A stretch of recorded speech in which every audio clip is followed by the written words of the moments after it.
Welcome to Penrose Learning, where we make understanding easy. You'll start by adding your Apple Card to Wallet and confirming identity so online payments are seamless. Open Wallet, tap the plus button, then scan or type your card details. That links the card to Apple Pay.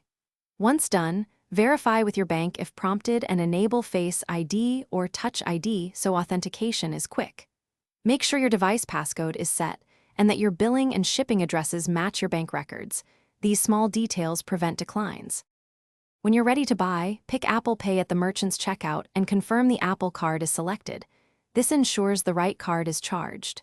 Next, verify shipping, billing, and contact info so the merchant receives accurate details. Incorrect addresses often trigger errors. Then, face the authentication step. Use Face ID, Touch ID, or your passcode to authorize the payment. Once you authorize it, Apple Pay sends a secure token to the merchant instead of your real card number. Complete the purchase by reviewing the merchant confirmation and the wallet transaction record to ensure the charge amount and merchant match. If the payment fails, first check that your card is active, your device has internet, and the billing address matches the bank's record. These are the most common causes.